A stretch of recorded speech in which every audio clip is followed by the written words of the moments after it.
অল্প সময়ের মধ্যে মূল্যবান কথা আসার জন্য। সম্মানিত উপস্থিতি, আপনারা দেখতে পাচ্ছেন আমাদের মাঝে আমাদের প্রধান আকর্ষণ, প্রধান অতিথি বাংলাদেশ ইসলামী ছাত্র শিবিরের কেন্দ্রীয় HRD সম্পাদক ভাই মোহাম্মদ আব্দুর রহিম ভাই আমাদের সামনে উপস্থিত। আমরা প্রোগ্রামের পক্ষ থেকে অসংখ্য মোবারকবাদ। ভাই আমাদের মাঝে এসেছেন, সময় দিবেন ইনশাআল্লাহ। আমরা তার মনোমুগ্ধকর আলোচনা শুনব, সিরাত সম্মেলনের উদ্দেশ্যে হাসিল করব ইনশাআল্লাহ। এ পর্যায়ে আমাদের সামনে কথা নিয়ে আসছেন, এ পর্যায়ে আমাদের সামনে প্রধান অতিথির বক্তব্য নিয়ে আসছেন আমাদের একান্ত প্রিয় ভাই বাংলাদেশ ইসলামী ছাত্র শিবিরের HRD সম্পাদক ভাই আব্দুর রহিম ভাইকে নির্দিষ্ট বিষয়ে আলোচনা নিয়ে আসার জন্য সবিনয় অনুরোধ করছি।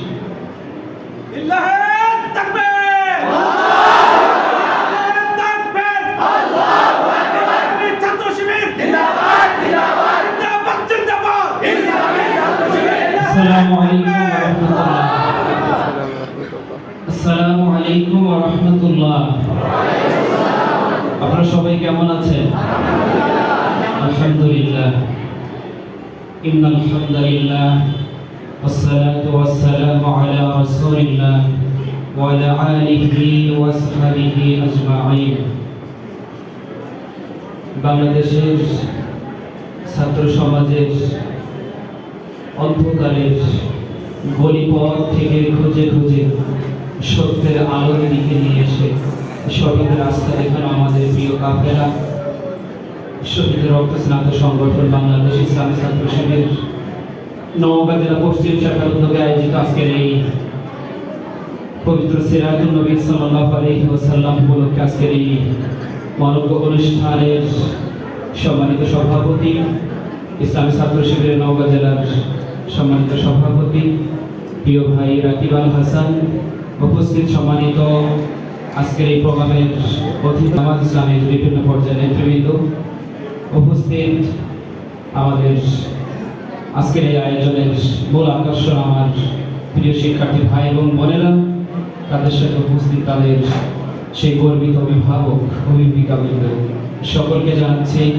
আল্লাহ রাসূল সাল্লাল্লাহু আলাইহি ওয়াসাল্লামের পক্ষ থেকে যে পবিত্র সম্ভাষণের মধ্য দিয়ে শত্রু বন্ধুতে পরিণত হতো, বন্ধু আরো বেশি পরম কাছের মানুষে পরিণত হতো, সেই পবিত্র সম্ভাষণ আমরা জানাতে চাই। আসসালামু আলাইকুম ওয়া রাহমাতুল্লাহ। ওয়া আলাইকুম আসসালাম ওয়া রাহমাতুল্লাহ। সিজদা অবনত চিত্তে শুকরিয়া আদায় করছি মহান মনিবের দরবারে, যে মহান মনিব আমাদের সকলকে ভালোবেসেছেন, পরম করুণা করেছেন।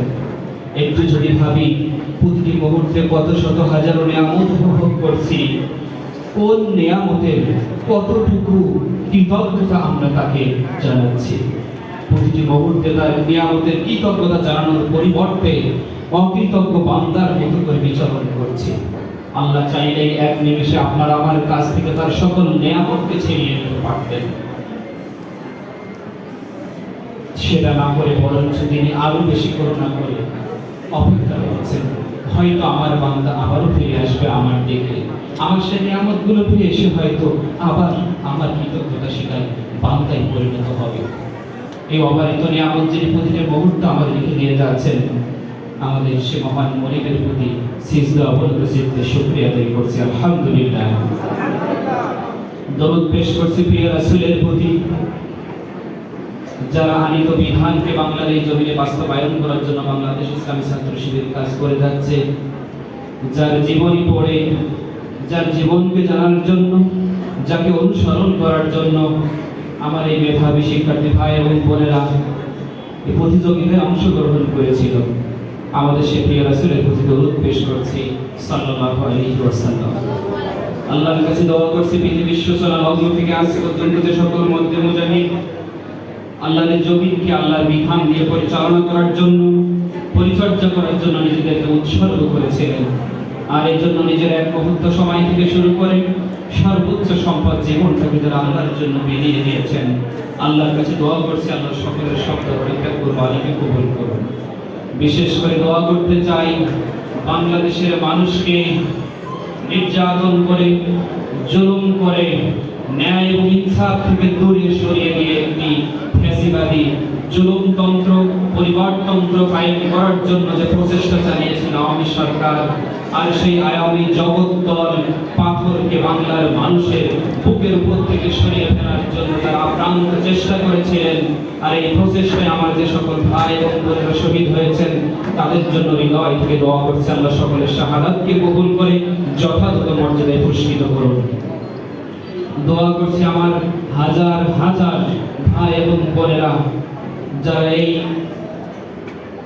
বাংলাদেশের ইতিহাসকে কলঙ্কিত করার জন্য নির্বিচারে অমানবিক নির্যাতন করে আমার শত শত হাজার হাজার ভাই এবং বোনকে আহত পঙ্গুত্ব বরণের দিকে ফেলে দিয়েছেন। আমরা আল্লাহর কাছে দোয়া করছি আমাদের সকল ভাই এবং বোনদেরকে মহান মনিব দ্রুত সুস্থ করে সকলের নিজ নিজ কর্মস্থলে নিজ নিজ শিক্ষা প্রতিষ্ঠানে আবার সুন্দরভাবে সুস্থতার সাথে যেন বিচরণ করতে পারে আমরা সে তৌফিক দান করুন। আমিন। প্রিয় শিক্ষার্থী ভাই বোনেরা এবং সম্মানিত অভিভাবক বৃন্দ, আজকে আমরা একত্রিত হয়েছি পৃথিবীর ইতিহাসের সর্বশ্রেষ্ঠ মহামানবের জীবনকে জানার জন্য। আমাদের প্রিয় রাসূল সাল্লাল্লাহু আলাইহি ওয়াসাল্লামের জীবনের গুণাবলীগুলো এত বেশি বিস্তৃত, পৃথিবীর সকল মানুষ যদি একটা একটা করে যদি তার গুণগুলো বলে শুরু করে তবুও শেষ করতে পারবে না। আমার মতো একজন নগণ্য মানুষ আজকে এখানে দাঁড়িয়েছে তার জীবন সম্পর্কে একটু কথা বলার জন্য। আমি হয়তো সেই বিশাল মহাসাগরের মধ্য থেকে এক বিন্দু পানি যতটা ন্যূনতম, আল্লাহ রাসূল সাল্লাল্লাহু আলাইহি ওয়াসাল্লামের সেই অজস্র গুণাবলীর মধ্য থেকে সামান্য বিন্দু পরিমাণ গুণ নিয়েও আমি আলোচনা করতে পারবো না। তারপর আজকে এখানে দাঁড়িয়েছি, এই পৃথিবীকে যদি সুন্দরভাবে যদি পরিচালিত করতে হয়, এই পৃথিবীতে যে আমরা শান্তি শান্তি করে যে আমরা শুধুমাত্র গোলা চিল্লাচ্ছি, গোলা ফাটিয়ে ফেলছি, তারপরে শান্তি পাচ্ছি না, এর মূল কারণ হচ্ছে আমরা প্রিয় রাসূলকে শতভাগ অনুসরণ করতে পারছি না। আমরা এমন একটা সুন্দর পৃথিবীর স্বপ্ন দেখি যেই পৃথিবীতে মানুষ তার অধিকারের জন্য মানুষের দ্বারে দ্বারে ঘুরবে না, কিন্তু আসলে সেই সুন্দর সম্রাট, সেই সুন্দর বাংলাদেশ বা সেই সুন্দর পৃথিবী গড়ার জন্য